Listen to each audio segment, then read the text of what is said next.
Morning to you viewers. Here is the top headlines trending around the globe. Good morning, good afternoon, good evening, depending on where you are. I welcome you all again to this top Nigerian newspapers headlines review for today, Monday, 18th September of 2023. What to expect in today's news and all you need to know about the shenanigans that is happening in Nigeria and other parts of the world. In other words, this one is a joint body news where that is comprises of Nigeria, Biafra, the world, the New York, the hunger meeting that is about to commence, plus everything you need to know about the APC and their failed government in the Fulani control government of Nigeria. Anyway, my wonderful people, I don't want to make much of your time. I want us to go straight to the reason why we are here this morning. Remember, you need to like, share, comment, and subscribe to my channel. Make sure you turn on the notification icon to be notified each time we go live or post something new on this channel. Anyway, my wonderful brothers and sisters, let us go there. It might be a very brief one though, because there's not much news content on it. That is why I have to make it a very brief so that you start it and also end it. I'm sorry for my Biafran brothers who are expecting their Biafran news. At this time, everything, it is step by step. You know, in this media house, you have to do it a joint body so that people, whether Nigeria, where they expect your news, will also be happy. And the world will also be happy, and also the Biafran people will also be happy. Good morning, Nigeria. Good morning to the Biafran. Good morning to the world. Welcome to the Nigerian news roundup of the top newspaper headlines in Nigeria for today, Monday, 18th of September, 2023. Number one we have in our list, or we can call it the first one on our list here, is President Bola Tinubu of APC and Fulani appoints new ministers. In other words, this appointing of new ministers, as if the 45 ministers that have been approved already is not enough. This man continue appointing more ministers and more ministers. What are the works of all these ministers is what I cannot say. Upon all the whole ministers being appointed, Nigeria is still languishing. Let me tell you people the simple truth. If you don't know it, know. If you don't know it now, that Nigeria debt rates now have climbed up to 87 trillion naira. Under 120 days in office, this government have borrowed 10 trillion naira that they can never accounted for. Nothing whatsoever have been done with it. Even the fuel subsidy removal palliatives have not been shared. In Osun State, Oyo State, the other day, a APC chieftain beat a minister, commissioner, the other commissioner in one of the local governments there, simply because the person tried to help him to share the palliatives. He's being sidelined some people and giving it based on faces. And the lady said no. The lady was beaten to pulp. Till this moment, the police or the DSS or whatever security personnel that are supposed to intervene in that very particular regard have not done anything about it. Simply because it's from the ruling class. We're gonna see the kind of country that these people want us to be living in. This so-called APC government that have made everything turn upside down. Everything about this country have turned upside down automatically. Anyway, Bola Tinubu has appointed 2 new ministers in charge of the Ministry of Youth, according to them. Ukute News gathered that the ministers appointed are Dr. Jamaila Bio Ibrahim, Minister of Youth, and Ayodele Uluwande, Minister of State for Youth. The development was disclosed in a statement released by the Special Advisor to the President and Media and Publicity Ajuri Ngelele. According to them, Ngelele said the appointments are subject to confirmation by the Senate. Okay, we're waiting for the Senate to confirm the appointments. Another one on our list here is the so-called Tinubu depart Nigeria for 78th United Nations General Assembly in the US, as if there's something to achieve there other than go there to sleep. Anyway, we're gonna see how the matter take be. The so-called president of the Fulani control government of Nigeria and APC, Bola Tinubu, on Sunday, yesterday, have departed for the United States to attend the 78th United Nations General Assembly, UNGA, according to how it's been called. This development was announced by the presidency in a statement released on Sunday afternoon. This is the Tinubu's first hunger meeting since he was sworn in as the president of APC in May 29.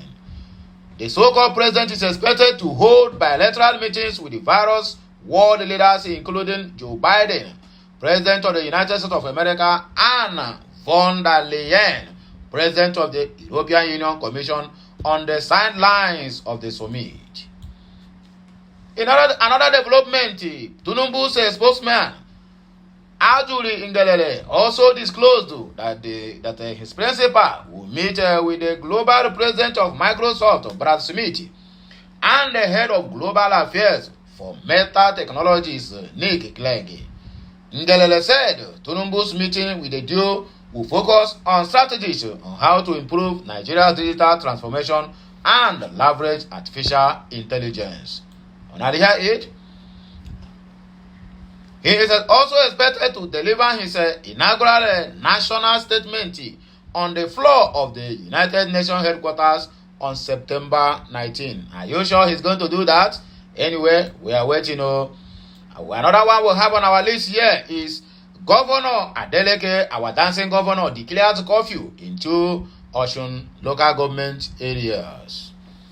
Governor Ademola Adeleke has declared curfew in 2 local government areas of Osun State. Nigerians understand that the curfew was imposed on the Orule and the Irepedun local government areas of the state following a communal clash over a land dispute between Ilobe and Ifon, 2 communities in the council areas. Osun Commissioner for Information and Public and Enlightenment, Kulagbo Aleme, announced the imposition on the curfew in a statement issued on Sunday, noting that the unfriendly measure was taken to forestall attempts of destruction of lives and properties during this period because of the land dispute. According to the statement, the curfew will start between the hours of 8 p.m. every night and 6 a.m. in the morning. RMAFC reveals Bola Ahmed Tinubu's and ministers' monthly salary. While the people they are ruling are dying of hunger, they are planning, not even they are planning, they have already increased their salaries. They don't even need the public opinion or public permission to do that. They have done that since long time ago. This one is just medicine after death. The Revenue Mobilization, Allocation and Fiscal Commission on Sunday reviewed the monthly salary earned by Bola Ahmed Tinubu and his ministers. According to the chairman of the commission, Mohammed Shehu, political office holders do not earn outrageous salaries. Shehu has earlier said the salaries of politicians, judiciary, and public office holders would be increased by 114%. Speaking with the newsmen on Sunday, he clarified that the review has been postponed due to economic challenges. He said the salary of the so-called president is less than 1.5 million naira, while the ministers earn less than 1 million naira. The RMAFC chairman said it is untrue that the public office holders are getting jumbo salaries, according to you. Federal government or Fulani government to meet Nigeria Labour Congress on Monday over planned indefinite strike. The leadership of the Nigerian Labour Congress has been invited to a meeting by the federal government of Nigeria over its planned strike. They will not do anything. Anytime that these people call for strike, they will call for meeting. What kind of nonsense country is this? What kind of brainless old fools that we have as ministers that don't have anything or whatsoever to contribute other than to sabotage the progress of the country? Niger News and Okute News gathered that the meeting was scheduled for today, being Monday. The meeting was revealed in a statement released on Sunday by the Director of Information, Ministry of Labour and Employment, Olajide Osundun. Osundun said the Minister of Labour and Employment, Simon Bako Lalong, has again invited the Nigerian Labour Congress for another meeting over its planned indefinite strike. The minister, who directed the Department of Trade, Union Service and Industrial Relations to convene a meeting with the leadership of the Nigerian Labour Congress for Monday today, 18th September of 2023, said it was important that the union is sit with government to resolve all pending matters to avert further disruption to the economy. According to the minister, the administration of Bola Tinubu will always engage the organized labor and respond to its concerns after due consultation and negotiations in order to guarantee industrial harmony, which is critical to the attainment of the renewed Shege Hope agenda. Nigerian Labour Congress had earlier threatened to embark on an indefinite strike over increasing hardship and suffering across the country caused by the removal of fuel subsidy. I did not visit Wike to influence tribunal ruling. Nasarawa government, Sule. The Nasarawa State Governor, Abdullahi Sule, on Sunday debunked the claims that in recent visit to the Minister of the Federal Capital Territory, Osun Wike, was to influence the ongoing governorship election petition tribunal in the state. According to Sule, his visit to Wike is to set collaborations between Nasarawa and the Federal Capital Territory. Under what ground now? He explained that the purpose of the meeting was for the construction of a metro line from Apo in the Federal Capital Territory to Kefi, Nasarawa State, and the development of the 13,000 hectare Guku and Kubusu megacity, which is about 5 kilometers from Maitama 2 in Abuja. The chairman of the People's Democratic Party (PDP) in the state, Francis Orugu, in a press briefing, warned the governor against dragging Bola Tinubu and Wike into the political matters of Nasarawa State. Sule, who spoke through his senior special assistant on public affairs, Peter Ahemba, on Sunday, said the clarification became necessary following allegations made by the state PDP chairman. Obasanjo's wife don't come out in public to ask for forgiveness from the Oba's over husband's action during the inauguration, what do they call it, commissioning of School of Technology in Iseyin. Taiwo, the wife of former President Olusegun Obasanjo, on Sunday asked for forgiveness from the Obas and Yoruba race over a recent action of her husband.